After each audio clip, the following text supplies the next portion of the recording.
नमस्कार। कला, साहित्य, उद्योग, पर्यटन लगायत विविध विषयवस्तुदेखि लिएर विभिन्न विशिष्ट व्यक्तित्वदेखि सर्वसाधारणसम्मको मत राख्ने एउटै मात्र ठाउँ भातको डबलीमा यहाँलाई हार्दिक स्वागत छ। म कार्यक्रम प्रस्तुता पलिस्ता रञ्जितका।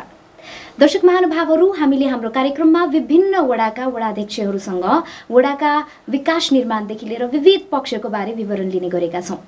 आज हाम्रो कार्यक्रममा हुनुहुन्छ चाँगुनारायण नगरपालिका वडा नम्बर 2 का वडा अध्यक्ष शिवहरि केसी। कार्यक्रममा यहाँलाई हार्दिक स्वागत छ। धन्यवाद। हजुर, यहाँको यो जुन चाँगुनारायण नगरपालिका वडा नम्बर 2 छ, सर्वप्रथम कार्यक्रममा चाहिँ यहाँले यहाँको जुन वडा छ यसको बारे छोटो विवरण दिइदिनु हुन अनुरोध गर्दछु। यो चाँगुनारायण नगरपालिका वार्ड नम्बर 2 जुन राज्यको पुनर्संरचना भयो, त्यसपछि साबिक दोवाकोट गाविसको वार्ड नम्बर 1, 2, 3 र साबिक झोखेल 8 मिलेर चाहिँ वार्ड नम्बर 2 बनेको छ। अब यो चाहिँ दोवाकोट भनेको एउटा सल्लारीबाट जुन उत्तर साइड जुन हामी सल्लारीबाट हामी चाँगुनारायण मन्दिर जान्छौँ, त्यही सेरोफेरोमा पर्छ। हजुर, अहिले चाहिँ जुन स्थानीय तहको चुनावपछि जनप्रतिनिधिहरू, वडाध्यक्षहरू ठाउँ ठाउँमा अहिले चाहिँ पुगेको अवस्था छ। स्थानीय तहको चुनावपछि जनप्रतिनिधिहरू पुगेका छन्। मानिसहरूले आफ्नै टोलमा, गाउँमा जुन एउटा अपनत्व महसुस गरेका छन्। तपाईँले चाहिँ आफ्नो वडामा जुन यो स्थानीय तहको चुनाव अगाडि र अहिले तपाईँहरू आइसकेपछि के कस्ता परिवर्तनहरू देख्नु भएको छ? यस्तो जुन स्थानीय तहमा जुन जननिर्वाचित प्रतिनिधि नहुँदा जुन 19 वर्षभन्दा लामो समयसम्म जुन एउटा जनप्रतिनिधिविहीन भयो स्थानीय निकायमा, त्यो बेलामा जनताहरूलाई काम गर्दाखेरि एकदम असहज अवस्था भएको थियो, काम गर्न समस्या भएको थियो, जनताले दुःख पाइरहेको अवस्था थियो। त्यसले गर्दा जुन लोकतान्त्रिक गणतन्त्र आयो र एउटा जुन लोकतान्त्रिक संविधान आयो, त्यो संविधानले प्रत्याशित गरेको जुन एउटा स्थानीय 3 तहको सरकार थियो, त्यो 3 तहको सरकारमध्ये स्थानीय तह, प्रदेश र सङ्घ थियो भने 2074 साल वैशाख 31 गते स्थानीय तहको निर्वाचन भयो र स्थानीय निर्वाचन भएपछि म नेपाली काङ्ग्रेसबाट प्रत्याशित भएको थिएँ र जनताले चाहिँ हाम्रो एउटा घोषणापत्र र हाम्रो एउटा पार्टीको नीति र हामीले गरेको सामाजिक र एउटा काम र विकासको काम गरेको देखेर उहाँले चाहिँ मूल्याङ्कनको आधारमा हामीलाई विजय गराउनु भयो र हामी जनताको सेवामा लागिरहेका छौँ। अहिले चाहिँ तपाईँले भन्नुभयो जस्तो घोषणापत्र बमोजिम चाहिँ के कामहरू गरिरहेको छ? जुन हामीले जनतामा हामीले चुनावमा जाँदै गर्दा जनता घर दैलोमा जाँदाखेरि हामीले के भनेको थियौँ भने एउटा 3टा कुरा मात्रै राखेका थियौँ। हामीले सुशासन, समृद्धि र पर्यावरण, यो 3टा क्षेत्रमा चाहिँ हामी काम गर्छौँ। हामी जनताको शासक होइन, हामी जनताको सेवक हौँ भन्ने हिसाबले जनताको हामी सेवा गर्छौँ। छिटो र सलिलो रूपमा गुणस्तरीय सेवा गर्छौँ, यहाँहरूको सेवा गर्छौँ भन्ने जुन एउटा हामीले जनतामा एउटा वचनबद्धता गरेका थियौँ, त्यही अनुसार नै हामीले कार्य सम्पादन गरिरहेका छौँ। केही समय अगाडि चाँगुनारायण नगरपालिकाको जुन यो कार्यपालिका बैठक थियो, विभिन्न वडाका वडाध्यक्षहरूले बैठक बहिष्कार गरेको कुराहरू आए होइन? कुन परिवेशमा तपाईँहरूले चाहिँ यो बैठक बहिष्कार गर्नु पर्यो त? यस्तो जुन अब जुन जनताहरूले चाहिँ अलिक परिवर्तन चाहेर जुन एउटा स्थानीय तहको सरकार आयो होइन, अनि सिंहदरबारको अधिकार गाउँ गाउँमा, टोल टोलमा, वडा वडा भन्ने जुन एउटा मान्छेको जनताको आकाङ्क्षा थियो, अनि त्यो आकाङ्क्षा अनुसार चाहिँ जुन नगरपालिकाबाट जुन कार्य सम्पादन हुनुपर्ने हो, त्यो जनताको म्यान्डेट अनुसार, जनताको भावना अनुसार काम गरेको हामीले पाएनौँ। पटक पटक हामीले नगरपालिकामा हामीले सचेत पनि गरायौँ, सुशासन कायम गर्नुपर्छ, पक्षपातपूर्ण काम गर्नुपर्छ, भेदभावपूर्ण काम गर्नु भएन होइन, सही तरिकाले काम गर्नु पर्यो, विधि र विधान अनुसार काम गर्नु पर्यो भनेर हामीले पटक पटक कार्यपालिका बैठकमा हामीले त्यहाँ कुरा राख्यौँ। कतिपय कुरा हामीले त्यो बैठकमा बस्दाखेरि पनि हामीले त्यो बैठकमा बस्दा बस्दै हामीले बहिष्कार गरेको अवस्था पनि थियो। के सचिन्छ कि भनेर अथवा सुन्ने हुन्छ कि भनेर होइन, तर उहाँले चाहिँ एउटा बहुमतको आधारमा जनताको म्यान्डेट अनुसार काम नगरेको, अनि तपाईँको विभेदपूर्ण काम गर्ने, अनि वडाको काममा पनि हस्तक्षेप गर्ने र हिजो जिल्ला पञ्चायतमा जुन एउटा पञ्चायतको शैलीमा काम गरिन्थ्यो नि, तोको आधारमा बजेट बाँड्ने जुन एउटा हिजो पञ्चायत सिस्टममा काम गरिन्छ, त्यो सिस्टमलाई रोक्नु पर्यो। त्यो तोको आधारमा बजेट बाँड्नु भएन। त्यो आवश्यकता आधारमा वडामा जुन एउटा सिंहदरबार अधिकार गाउँ गाउँमा टोलमा पठाछ भनेको छ, त्यो वडाको आवश्यकता के हो, त्यो वडाबाट आउनु पर्यो, वडा मार्फत त्यो काम हुनु पर्यो भनेर हामीले त्यो पटक पटक हामीले त्यो कार्यपालिकामा हामीले त्यो आवाज राख्यौँ। त्यो गलत कामहरू सच्याउनुपर्छ भनेर हामीले त्यो नगरपालिका कार्यपालिका बैठकमा कुरा राख्दाखेरि त्यो कुरा सुनाइ भएन।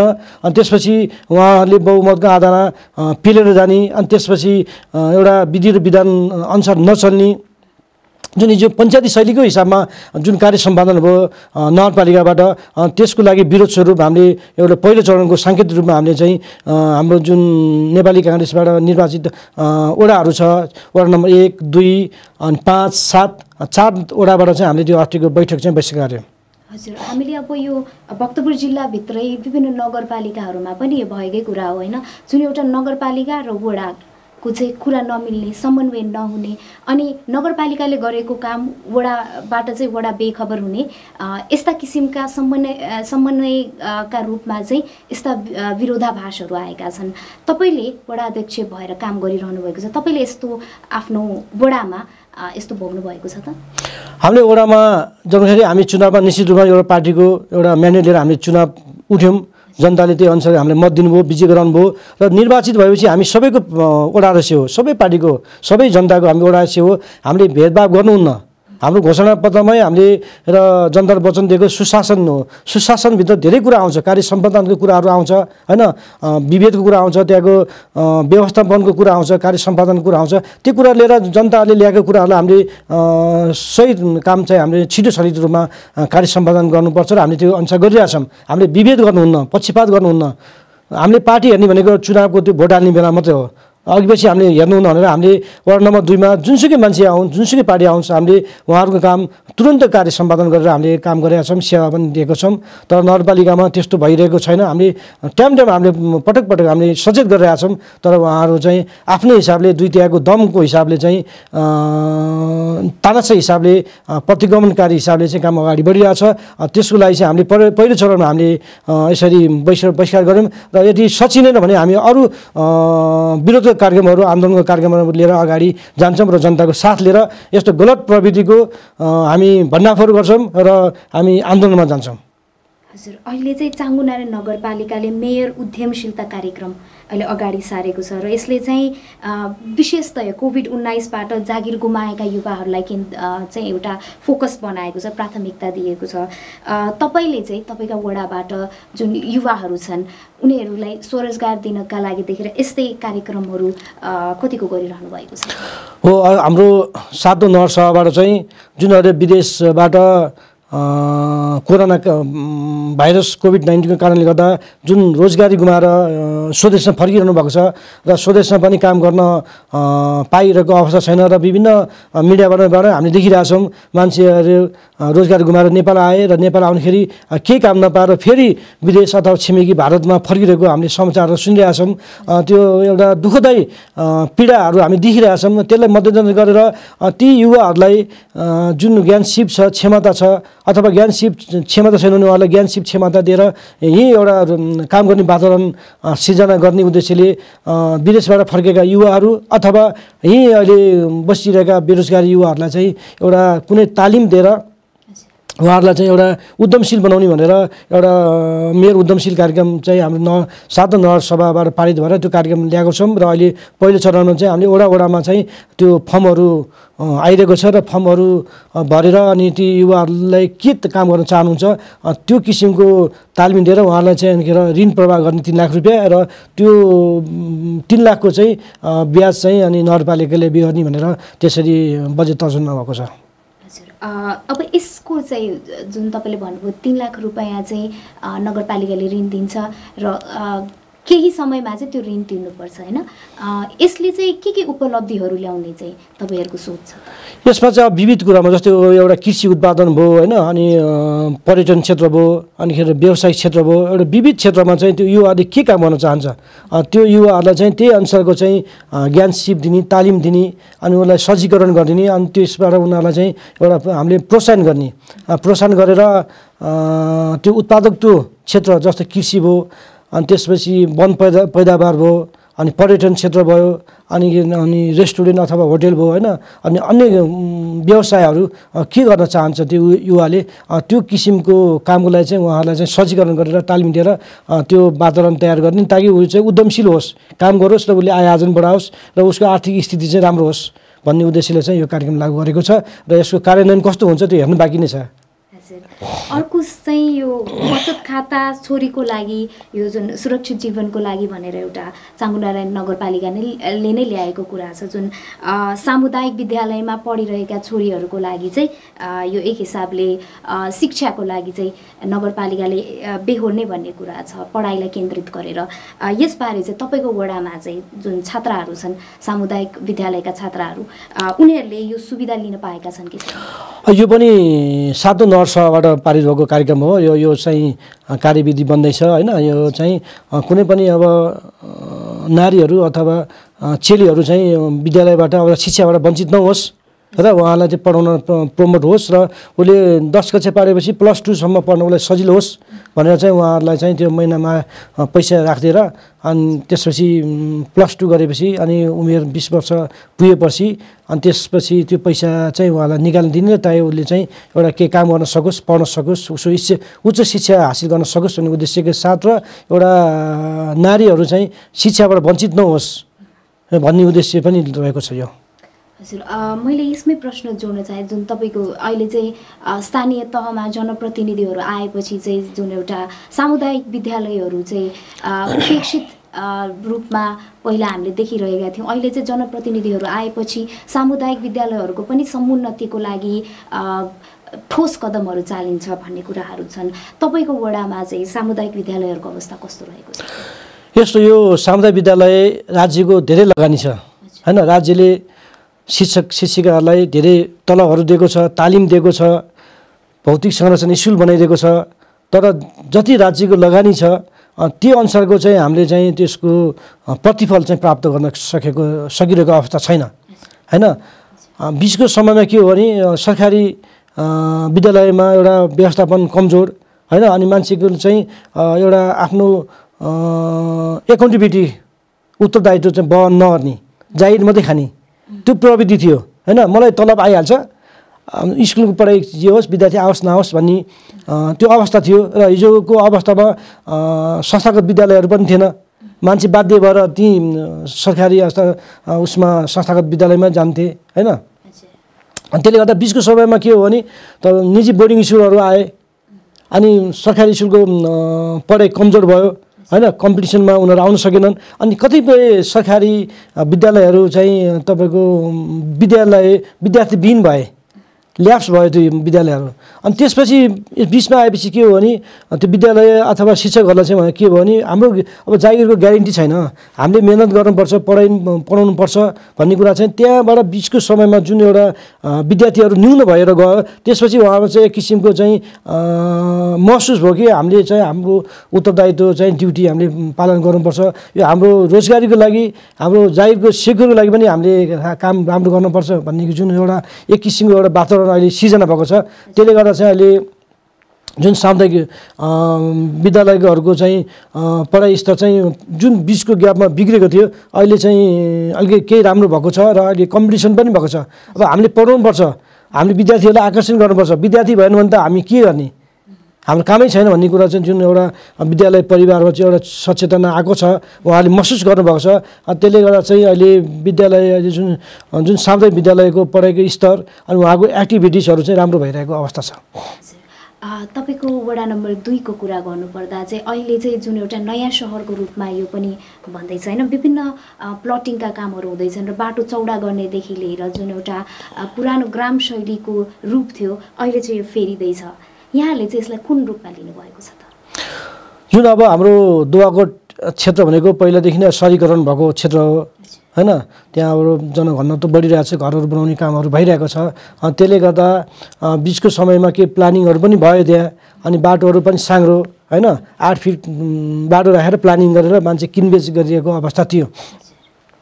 अव्यवस्थित सहरीकरण भइरहेको अवस्था थियो भने जब 72 सालमा एउटा विनाशकारी भूकम्प आयो, त्यसपछि सरकारले चाहिँ एउटा नेपाल सरकारले कम्तीमा पनि 20 फिटको बाटो हुनुपर्छ, बाटो चौडा हुनुपर्छ भनेर एउटा नीतिगत कुराहरू ल्यायो नेपाल सरकारले।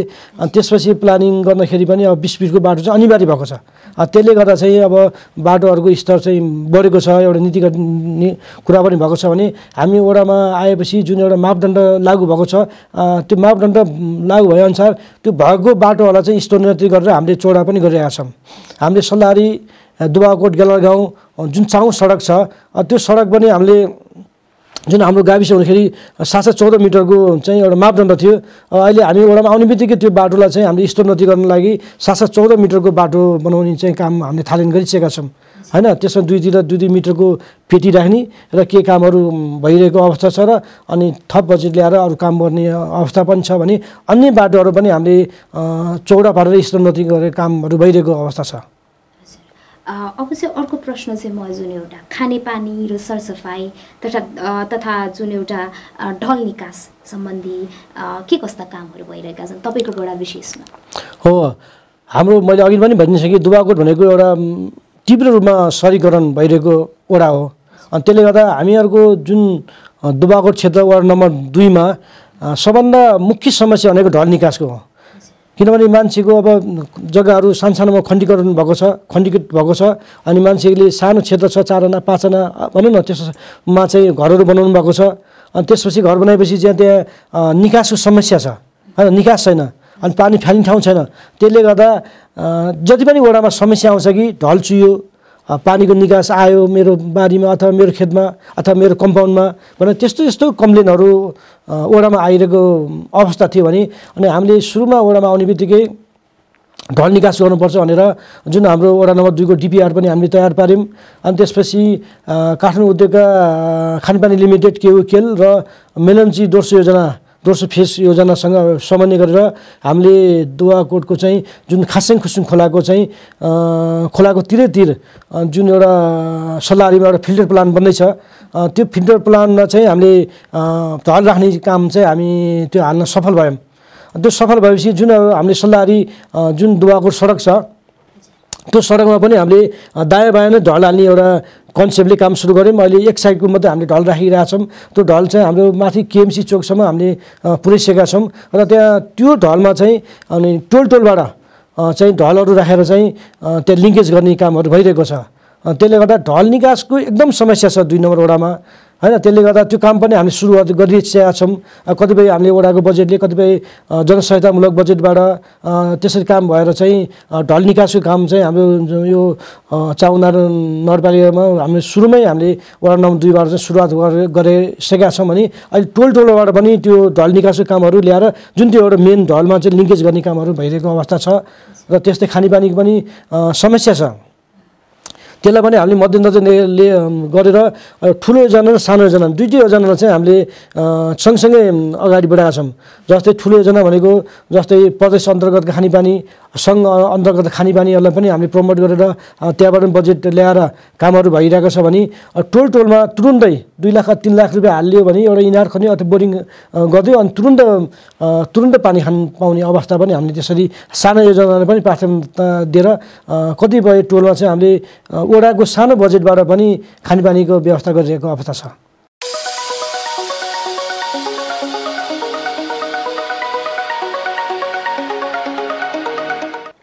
तपाईँले भन्नुभयो जस्तै वडा नम्बर 2 चाहिँ तीव्र जुन एउटा सहरीकरण भइरहेको वडाको रूपमा लिन सकिन्छ। यस अवस्थामा चाहिँ तपाईँले जुन एउटा कृषिको कुरा छ, जुन कृषकहरू र जुन जमिनमा कृषि गर्नेहरूको सङ्ख्या कस्तो देख्नु भएको छ र कृषिका लागि मुख्यतः कृषकहरूको लागि चाहिँ तपाईँले विशेषतः तपाईँको वडामा के गरिरहनु भएको छ तपाईँले? निश्चित रूपमा पनि हामीले कृषि क्षेत्रलाई जुन उत्पादकता बढाउनको लागि हामीले ध्यान दिनुपर्छ हैन। अहिले हाम्रो देशको उत्पादकता घटिरहेको अवस्था हामीले निर्यात बढिरहेको छ, आयात हाम्रो कम भइरहेको अवस्था छ। त्यसले गर्दा हामी परनिर्भरता भइरहेको अवस्थामा हामीले कृषि क्षेत्रलाई एकदम प्रमोट दिनुपर्छ, किसानहरूलाई हामीले साथ दिनुपर्छ। र हाम्रो वडामा विशेष त यो साबिक 8 झोखेलको जुन एउटा डोबु नरे फाट भन्ने छ त्यो एरियामा, त्यो चाहिँ एकदम कृषि क्षेत्र छ। त्यहाँहरू उत्पादन चाहिँ एकदम राम्रो हुन्छ हैन, तरकारी खेती धेरै राम्रो हुन्छ। र दुबाकोट क्षेत्रमा पनि फैडका गरे अनि यो ठाउँमा चाहिँ अहिले पनि अलिकति खाली जग्गाहरू बाँकी छ। ती खाली जग्गाहरूमा चाहिँ कृषि टर्नरहरू बनाएर गोलमेडा खेती, तरकारी खेती अनि काहीँ बाख्रा पालन हैन, त्यस्तो गरेर चाहिँ किसानहरूले काम गरिरहनु भएको छ। उहाँहरूलाई चाहिँ हामीले तालिम दिने अनि जस्तै प्रदेश अन्तर्गतको सङ्घ अन्तर्गतको अथवा नगरपालिका कृषि केन्द्रित कार्यक्रमहरू ल्याएर उहाँहरूलाई चाहिँ त्योबाट तालिमहरू दिने अनि औजारहरू बाँड्ने अनि उहाँहरूलाई टाइम टाइम गरेर प्रोत्साहन गर्ने त्यस्तो काम चाहिँ गरिरहेछौँ। र हामीले कृषि उत्पादनलाई चाहिँ विशेष ध्यान दिनुपर्छ। अब चाहिँ म स्वास्थ्यतर्फको कुरा गर्न चाहन्छु र विशेषतः यो जुन यो कोरोना कहरको बिचमा चाहिँ जुन एउटा जनस्वास्थ्यलाई ठुलो ह्रास पुगेको थियो, त्यो समयमा चाहिँ तपाईँको वडाबाट चाहिँ तपाईँहरूले के कस्ता कामहरू गर्नुभएको थियो? जब चैत 11 गते लकडाउन सुरु भयो, त्यो लकडाउन सुरु भएकै दिनमा हामीले जुन एउटा माइकिङ गरेर जुन ट्विन बनाएर हामीले टोलमा माइकिङ गरेर वडावासीहरूलाई चाहिँ एउटा सचेतना जगाएको थियौँ हैन। हामीले भिडभाड गर्नुहुन्न, साबुन पानीले पटक पटक हात धुनुपर्छ, मास्क लाउनुपर्छ, भौतिक दूरी, अब पहिला त सामाजिक दूरी भन्थ्यो, अहिले भौतिक दूरीको कुरा आएको छ हैन, त्यो गर्नुपर्छ, जथाभावी हिँड्नुहुन्न भनेर चाहिँ हामीले एउटा वडावासीहरूलाई सचेतको लागि हामीले माइकिङ गर्ने, पोस्टरहरू पम्पलेटहरू टाख्ने पर्चा हामीले नेपालको सोसाइटी जिल्ला शाखा भक्तपुर र दुवाकोट उपशाखासँग समन्वय गरेर रेडक्रस मार्फत पनि हामीले त्यो पर्चाहरू बाँड्ने हैन। त्यसरी वडावासीलाई चाहिँ हामीले सचेत गरायौँ। लकडाउन भएदेखि त्यो दिनदेखि नै कन्टिन्यू हामीले माइकिङ गरेर उहाँलाई त्यसरी सचेत गरायौँ। र सचेत गराएपछि उहाँहरू सचेत पनि हुनुभयो। अनि त्यसपछि हामीले त्यहाँ राहतको कुराहरू आए। मान्छे किन दैनिक ज्याला मजदुरी गरिन्छ मान्छेहरू पनि हुनुहुन्थ्यो, उहाँलाई चाहिँ खानालाई समस्या भयो, लकडाउन छ केही कामहरू गर्न पाएको छैन। त्यस्तो बेला चाहिँ हामीले त्यो राहतको व्यवस्था पनि गऱ्यौँ हैन, कुन विभिन्न संस्था कोअर्डिनेसन गरेर त्यसरी काम पनि गऱ्यौँ। अनि खाद्यान्नको लागि रोजगारी लागि खाद्यान्न भनेर कार्यक्रम पनि चलायौँ। त्यहाँ उहाँहरूलाई 2 दिन काम दिएर 2 दिनको पैसा दिएर अनि त्यो खाद्यान्नको किन्ने व्यवस्था पनि हामीले त्यसरी गऱ्यौँ भने हामीले ती खान नपाउने मजदुर जुन एउटा विपन्न वर्गलाई चाहिँ हामीले वडाले समन्वय गरेर यही भक्तपुरको सहयोग संस्था भन्ने छ र हाम्रो रेडक्रस दुवाकोट शाखा छ र हाम्रो वडा नम्बर 2 को संयोजनमा चाहिँ हामीले खाना खुवाउने कार्यक्रम पनि गऱ्यौँ। झन्डै 20 दिनभन्दा पनि बढी चाहिँ हामीले निःशुल्क खाना ठाउँ ठाउँमा लगेर खाना बनाएर यसरी खाना वितरण गरेर तिनीहरूलाई खाने व्यवस्था पनि हामीले मिलाएको थियौँ। भने पछि जब विदेशबाट हाम्रो नेपाली दाजुभाइहरू यहाँ स्वदेश फर्किनु भयो, उहाँलाई क्वारेन्टाइनको समस्या थियो। अनि त्यसले गर्दा हाम्रो दुवाकोटको एउटा नवनिर्मित स्वास्थ्य चौकी भवन थियो, त्यो हामीहरूलाई हस्तान्तरण भएको अवस्था थिएन र हामीले शहरी विकास विभागसँग समन्वय गरेर उहाँहरूसँग त्यो भवनको साँचो लिएर अनि हामीले चाहिँ त्यो क्वारेन्टाइन पनि चलायौँ। विदेशको दाजुभाइहरूलाई त्यहाँ राखेर हामीले क्वारेन्टाइन पनि चलायौँ। अनि त्यसरी विभिन्न सचेतनामूलक कार्यक्रम गरेर हामीले यो कोरोनाको अवस्थामा सुरुको फेजमा त्यो काम गऱ्यो भने अहिले पोजिटिभ केसहरू आइरहेको छ। मान्छेहरू घर घरमा होम आइसोलेसनमा हुनुहुन्छ। अहिले पनि हामीले घर घरमा गएर उहाँहरूलाई चाहिँ यसरी स्वास्थ्यको मापदण्डको यसरी अपनाउनुपर्छ, तपाईँहरू आत्तिनुहुन्न होइन, यसरी बस्नुपर्छ। तपाईँ के समस्या भने हामीलाई भन्नुहोस्, अथवा स्वास्थ्य संस्थामा सम्पर्क गर्नुहोस्, अथवा स्वास्थ्य शाखामा सम्पर्क गर्नुहोस्, अथवा डक्टरहरू सम्पर्क गर्नु भनेर डक्टरहरूको नम्बर दिने अनि हामी आफैले समन्वय गर्ने गरेर उहाँहरूसँग हामी टच भइरहेछौँ हैन। उहाँलाई सम्झाउने, बुझाउने, हौसला दिने। यस्तो बेला सबभन्दा ठुलो कुरो चाहिँ हौसला छ मान्छेलाई हैन।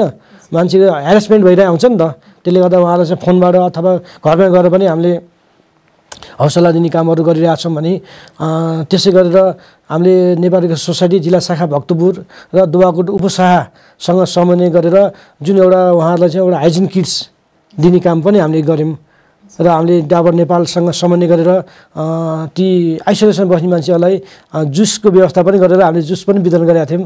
र जस हामीले उहाँहरूको पीडामा चाहिँ हामीले समानुभूति प्रकट गरेर उहाँहरूसँग निरन्तर सम्पर्क गएर हामीले उहाँहरूलाई चाहिँ सचेतना दिने, सम्झाउने, बुझाउने, हौसला दिने अनि केही जानकारीहरू दिने होइन सम्पर्क गराइदिने त्यस्तो काम चाहिँ गरिरहेका छौँ र यसले गर्दा जुन एउटा कोरोना भाइरस कोभिड-19 एउटा सङ्क्रमण व्यापक रूपमा बढिरहेको अवस्था छ र चाउना नगरपालिकामा चाहिँ हाम्रो वार्ड नम्बर 2 चाहिँ अझ बढी विशेष रूपमा त्यो पोजिटिभ केसहरू बढिरहेको अवस्था छ। अब चाहिँ म तपाईँको वडामा भइरहेका अन्य विकास निर्माणका कामहरूको बारे प्रश्न गर्न चाहन्छु। के कस्ता कामहरू भइरहेका छन् तपाईँको वडामा? हाम्रो वडामा अब एउटा सहरीकरण भएको वडा हो होइन। यहाँका बाटाहरू प्रत्येक टोलमा बाटाहरू भइरहेको अवस्था खुलिरहेको अवस्था छ र हाम्रो जुन निर्वाचनमा जाँदाखेरि हाम्रो जनतासँग हामीले वचनबद्धता प्रतिबद्धता गरेको सुशासन समृद्धि र जुन पर्यावरण 3 चिज छ त्यो त्यो 3 चिजमध्ये सुरुमा चाहिँ सुशासन हो। हामीले वडामा को काम सम्पादन चाहिँ हामीले एकदम व्यवस्थित रूपमा होइन निष्पक्ष रूपमा हामीले काम सम्पादन गर्ने व्यवस्थापन गर्ने जनताको हामी शासक होइन हामी जनताको सेवक हौँ भन्ने जनतालाई चाहिँ त्यो अनुभूति दिलाउने हिसाबको काम चाहिँ छिटो छरितो रूपमा एउटा गुणस्तरीय सेवा दिने काममा चाहिँ हामी लाग्यौँ। अनि त्यस विकास निर्माणमा चाहिँ हाम्रो जुन सल्लारी दुवाकोट चाउ सडक छ त्यो भक्तपुरको उत्तरी क्षेत्रको महत्त्वपूर्ण सडक हो। यहाँ त्यो बाटो हुँदै मान्छेहरू चाँगुनारायण मन्दिर त्यसो साहु होइन यतातिर मूलबानीसम्म यो जाने मुख्य सडक हो। त्यो सडकलाई नै हामीले पहिलो प्राथमिकता दिएर त्यो सडकलाई चाहिँ हामीले 714 मिटरको चौडा पानी जुन अभियान सुरु गऱ्यौँ काम सुरुवात गऱ्यौँ। सुरुको फेजमा त्यहाँ चोकमा एउटा हामीलाई मुद्दा पनि हाल्यो त्यो बाटो स्तरोन्नति गर्दाखेरि त्यो मुद्दा हामीले जित्यौँ पनि र मुद्दा जितिसकेपछि हामीले त्यहाँको जनताहरूसँग समन्वय गरेर त्यो बाटोको काम हामीले सुरुवात गऱ्यौँ। बजेटहरू परिरहेको छ र थप बजेट ल्याउने पनि हामीले कोसिस गरिरहेका छौँ। अनि त्यसै गरी एउटा मान्छेहरू चाहिँ कस्तो जग्गा किन्नुहुन्छ अनि बस्नुहुन्छ होइन त्यो बाटै हुँदैन होइन मान्छेले सस्तो जग्गामा किन्नुहुन्छ पैसा हुँदैन विचार के गर्ने घर बनाउनु पऱ्यो काठमाडौँमा बस्नु पऱ्यो। त्यसले गर्दा अब गोरेटो बाटोमा घरहरू बनाए हुनुहुन्छ उहाँलाई एउटा मोटरसाइकल लाने हिँड्ने बाटो पनि हुँदैन आएर ओडामा आएर कराउनु हुन्छ। अनि त्यसपछि त्यहाँ जग्गा धनीसँग उहाँहरूसँग समन्वय गरेर हामी ओडामा आएपछि नयाँ 16वटा बाटो हामीले खोलिसक्यौँ नयाँ ट्र्याक बाटो होइन। बाटोहरू त्यसरी बाटो नभएको ठाउँमा बाटो खोल्ने भएको बाटोलाई चाहिँ स्तरोन्नति गर्ने होइन। जस्तै सल्लारी दुवाकोट सडकमा हामीले स्तरोन्नति सुरु गरिसकेका छौँ। त्यसै गरी हामीले बाटोखाना फसिन्टार कमेटार बाटो बानी स्तरोन्नति हामीले सुरु गरिसकेका छौँ। त्यसै गरी हामीले सुन्नथलीबाट कासला टोल हुँदै डोब हुँदै कालधारा पार्टी निस्किने जुन भक्तपुर निस्किने बाटो छ त्यो बाटोलाई पनि 10 मिटरको कायम गरेर हामीले काम सुरु गरेको अवस्था छ भने अनि अर्को बाटो एउटा हाम्रो माङकाल चोकबाट सुन्दरथली माकाचु टोल सागरी टोल भन्ने जुन एउटा झोकेला जाने र यतापट्टि लाकिला हुँदै छालिङसम्म जाने बाटो छ त्यो हाम्रो माकाचु टोल र जागरी टोल एरियामा जुन खण्डमा त्यो बाटो पनि अधुरो छ। त्यो बाटोलाई पनि हामीले 10 मिटरको कायम गरेर अगाडि बढिरहेको अवस्था छ भने अन्य भित्री बाटोहरू पनि हामीले कुनै 20 फिट गर्ने कुनै 30 फिट गर्ने त्यसरी गरेर सडकको चाहिँ स्तरोन्नति कामहरू काहीँ ग्राभेल गर्ने काहीँ पिच गर्ने काहीँ ढलान गर्ने त्यस्तो कामहरू भइरहेछन्।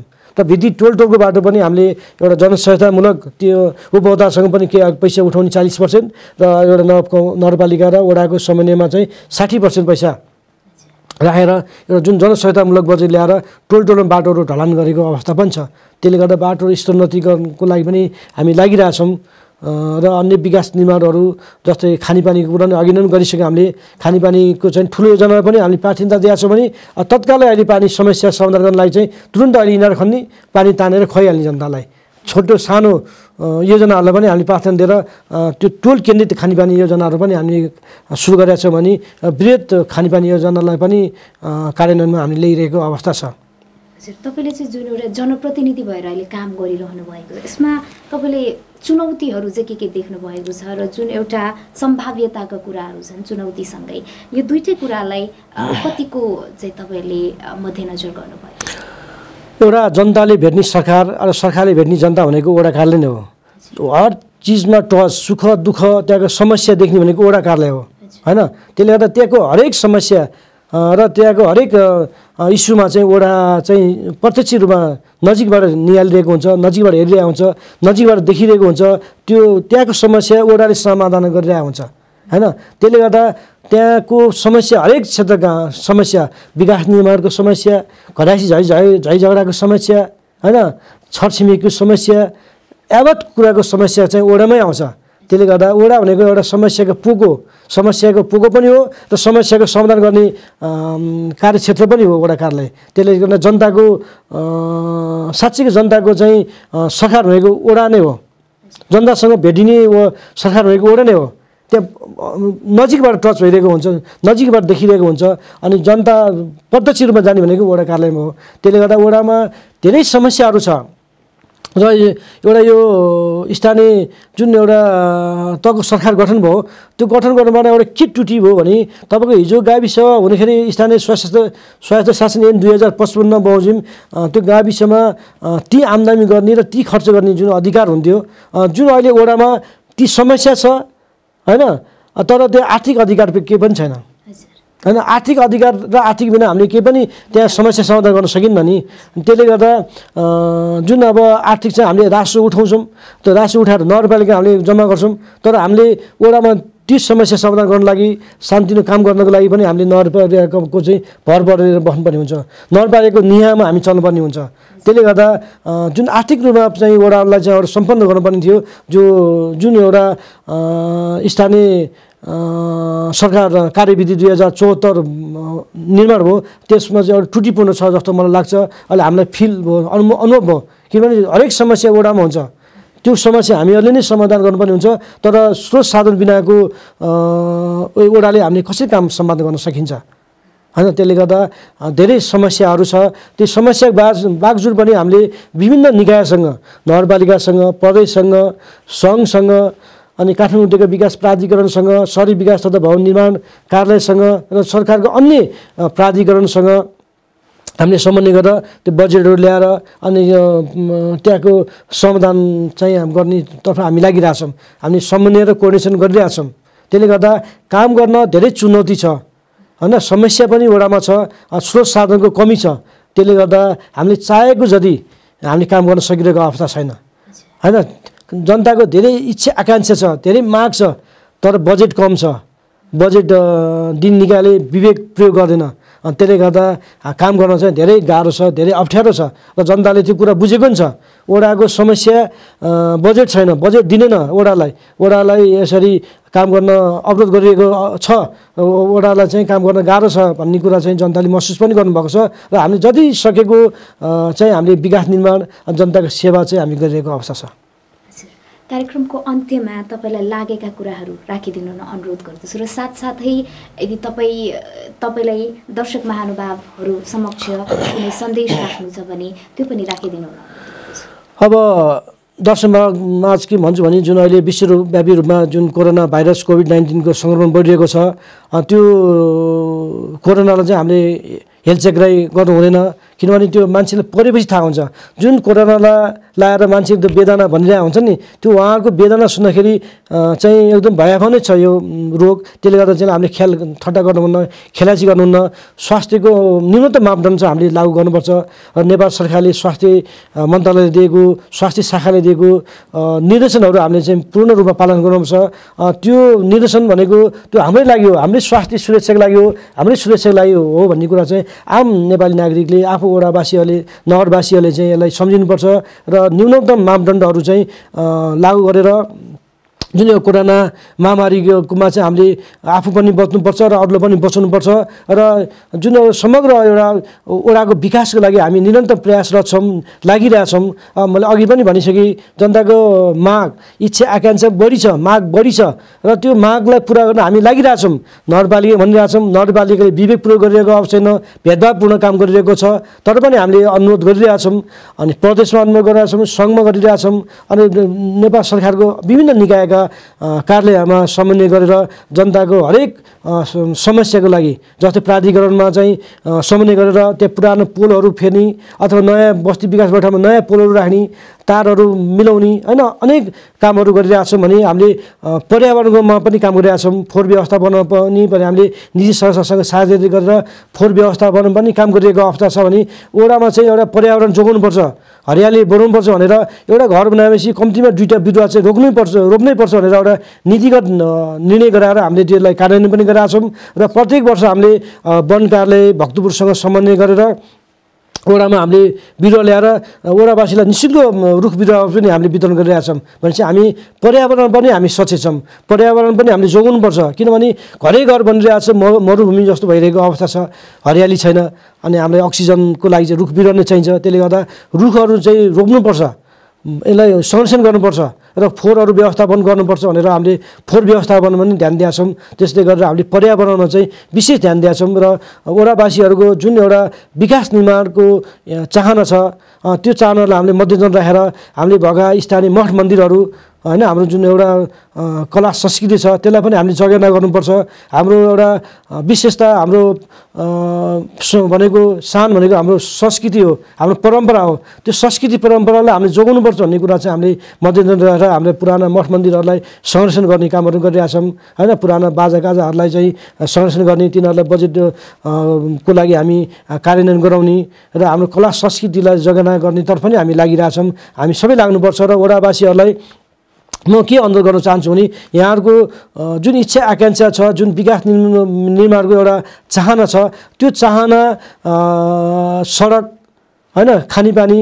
र कृषि अन्य विकासको कुरा छ युवाहरूको लागि खेलकुदको कुराहरू छ ती विविध कुराहरू पुरा गर्नलाई चाहिँ हामी देशको विभिन्न निकायमा चाहिँ पहल गरेर उहाँलाई अनुरोध गरेर त्यो बजेटहरू ल्याएर चाहिँ वडाको विकास समग्र विकासको लागि हामी लागिरहेछौँ यहाँहरूको हामी सेवक हौँ र यहाँहरूको सेवा हामी गरिरहेछौँ र यहाँहरूको यो जुन एउटा विश्वास छ त्यो विश्वास साथ लिएर यहाँहरूको विश्वास जितेर यहाँहरूको सेवामा हामी लागिरहनेछौँ र केही गुनासो छ भने वडामा आएर गुनासोहरू पनि हामीलाई भन्न सक्नुहुनेछ मानव भनेको एउटा अपूर्ण मानव हो हैन मानव कहिले पनि पूर्ण हुन सक्दैन त्यो मान्छेबाट गलत पनि हुनसक्छ गल्ती पनि हुनसक्छ तर त्यसलाई हामीले सच्याएर अगाडि बढ्ने हो र जनताको सेवा गर्ने हो र हामीले जनता र देशको सेवा गर्नुपर्छ भन्ने कुरा म अनुरोध गर्न चाहन्छु धन्यवाद कार्यक्रममा आइदिएर आफ्ना कुराहरू राखिदिनु भयो यहाँलाई धेरै धेरै धन्यवाद तपाईँलाई धन्यवाद यो भातगाउँ टेलिभिजनलाई पनि धन्यवाद जुन आफ्नो विचार राख्ने मौका दिनुभयो त्यसलाई यहाँलाई धेरै धेरै धन्यवाद नमस्कार दर्शक महानुभावहरू आज हाम्रो कार्यक्रममा हुनुहुन्थ्यो चाङ्गुनारायण नगरपालिका वडा नम्बर 2 का वडा अध्यक्ष शिवहरि केसी आज हामीले वडाका विकास निर्माणदेखि लिएर अन्य कुराका बारे जानकारी राख्यौं र साथसाथै कोरोना का बारे पनि केही कुराहरू हामीले आज गर्यौं यहाँलाई कार्यक्रम कस्तो लाग्यो कार्यक्रमका बारे प्रतिक्रिया तथा सुझावहरू भएमा bhalgautelevision@gmail.com मा यहाँले आफ्नो सुझावहरू पठाउन सक्नुहुनेछ तबसम्मको लागि म कार्यक्रम प्रस्तुता पलिस्ता रञ्जितकार यहाँहरुबाट बिदा हुन चाहन्छु नमस्कार